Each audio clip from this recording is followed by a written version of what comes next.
Hi, Crystal here, founder and CEO of SoulPod. So stoked to be with you today. I have my matcha. Grab yours, pull up, and let's talk spirituality, mysticism, the inner journey, and maybe even ET. We'll see what happens. Today, I want to chat a bit about this journey to inner alignment. This is what I've dedicated my life to at this point, is how do we bring more of this coherence into our life? And for me, that's what inner alignment really means. It's this coherence that builds between the subconscious, conscious, and superconscious, or you could say the self and the ego, the spirit, soul, and source. So there's all these levels to us. We are not just what we see here. And I think more and more of us are waking up to that fact. And the process of finding inner alignment, this coherence, this ease in yourself, this integration, this deep awareness and presence, which are all outcomes of inner alignment.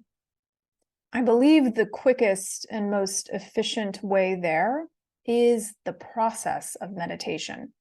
And I say process of meditation because I think we think of meditation as an act that we sit down on our cushions and we're like, I'm going to conquer my mind.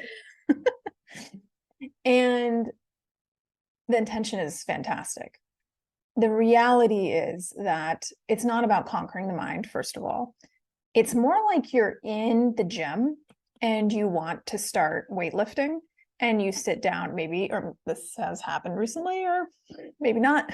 I'm getting back into the gym. But maybe you're sitting down, you're starting to lift weights, and you're like, I'm going to lift this barbell with, I don't know, what's a lot, 200 pounds on it? And if you sit there right off the bat and try and lift that barbell, it's going to be very painful and frustrating. And I think if we're talking about getting into a meditative spiritual practice, that is very often the experience. And I totally get it, right? Like you're sitting down with this expectation of inner peace, of calm. And as soon as you start to turn your awareness inwards, you're like, oh, this is anything but calm. This is anything but peaceful. And I think what I want to remind us of today is that that's normal.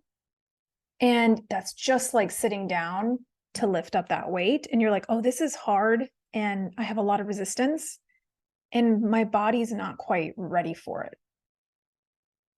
And there's all kinds of ways we can talk about how to get ready to move into meditation. Breathwork's my favorite. But I think that's the first thing to realize about building a daily practice, which I have had for over a decade, every single day. Started when I was 12, lost it a bit in my 20s, and remerged with it and discovered the depth of some of these practices. So, getting back to inner alignment, how can we find this synergy between all elements of ourselves? Meditation's your doorway in. It's not the only way. My partner is a surfer, and his connection with the ocean is his meditation, and it allows him to connect with himself. And the ocean is amazing, right? Because it's one of the best mirrors for us. We look out into its expanse. It's better than any mirror. I think Rick Rubin says that in his book. Amazing book. So there are other ways to come into this connection, but meditation is one of the most direct. And that's why it can be one of the most challenging to enter into. And the outcome, though, of doing it, of really building that meditative process, integrating it into your life, is life-changing, because the more coherent and aligned you are within all elements of yourself and source, the more easeful your life is going to get. And so a lot of times when we talk about things like manifestation or conscious creation, we often come to kind of taking a step back and like, okay, wait, first, it's not necessarily about the manifestation itself or this thing that you want in your life. It's more about your inner alignment, because if you have that inner connection and clarity, which comes with this inner alignment, manifestation just becomes a natural part of your life. So you're like, okay, inner alignment sounds great. How do I get started? So I think there's a few elements to the process of building your daily habit with spiritual practice that's important to know. The first one is it's going to feel worse before it feels better. I know. I don't know if a lot of people say that.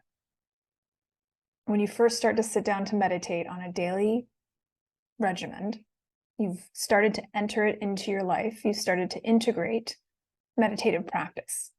One of the first things you're going to notice is that, oh, this does not feel good. I'm sitting down, my mind is racing. I do not have control of my mind. I do not have control of how I feel. Realize that this is you sitting down to lift that 200-pound barbell. It's the same concept. And this is where I like to talk about giving yourself forward to the practice. When you start lifting weights, you have an expectation. Most of the time, it's going to take time. It's going to take consistency. And that's the same thing with spiritual practice and meditation. It's going to take time and it's going to take consistency. There's no real way around it. And when you first sit down to meditate, or if you're still kind of figuring out your relationship with meditation, the mind is going to be racing. They estimate up to 60, 70,000 thoughts a day, most of which are repetitive thought. We have tens of thousands of thoughts a day, the vast majority of which are repetitive thought. That's those neural grooves that we've heard about in the brain. We have certain channels that we're really used to walking down with our thoughts. And that's what we're doing most of the time, whether we're conscious of it or not. Now, when you first get into meditation, you're becoming conscious of those neural grooves. You're becoming conscious of that repetitive thought, which oftentimes is not serving you. That's the first piece of tension. Ooh, why am I thinking this? That's a disempowering thought. Or I need to be worried about this. I need to plan. We're living in the past. We're living in the future. Very rarely living, for the most part, in the now. So that can be the initial experience of meditation. And I'm not talking about the first time. I'm talking about the first several times. So that can be overwhelming and frustrating. But realize that all you're doing is shedding this light on your neural pathways, on your grooves in your brain, your lines and pathways of thought. And if you can give yourself some grace and some patience, just like if you were in the gym trying to learn something new, lift new weight, you have to give yourself forward to the practice.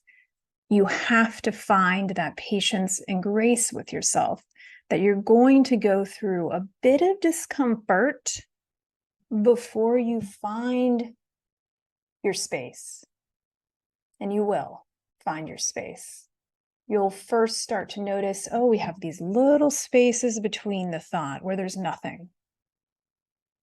There's just awareness. There's just this presence that is sitting behind the stream of thought. There's this awareness that's sitting behind this stream of thought. Or you could think of it as a movie screen of thought, or a train going by of thought, or clouds. We love the cloud analogy. And you start to be able to pull yourself further and further back. And just like with any other perspective, as you pull yourself further back, you can see more. You become aware of more. And for me, that's the process of meditation. And it's not expecting that you're going to master all of your thoughts. All you're doing is becoming aware of them. And then at some point, you can start to choose. Just like if you're in the gym, you're lifting weights and you've got the basics down, now you can start to choose, what variations of this exercise am I going to do? How much more weight can I take on? Do I want to go for tone? Do I want to go for like big muscles? There's variation there. And that's what, for me, the spiritual journey is all about, is you have this increased ability to choose your thoughts, not disregard them, but to start to choose them that work for you. And this is neuroplasticity at work. This is writing new grooves in your brain. And it takes time, it takes effort, and it takes consistency. It's not about perfection. You're not always going to have a perfect day at the gym. So why expect that of yourself on your cushion? You're going to have days where you sit down and your mind is racing. But what I like to remember is that if I meet my cushion, that's all I have to do.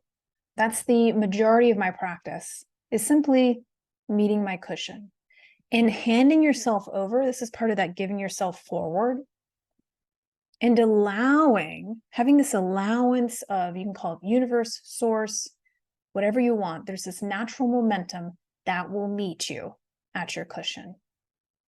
So you can release this burden off of yourself, of it having to look a certain way, of meditation needing to be a certain way. It will constantly surprise you. And then we get into all kinds of mysticism and cool, crazy experiences, which I actually believe have a place. I think the mystic experiences are not to be discounted.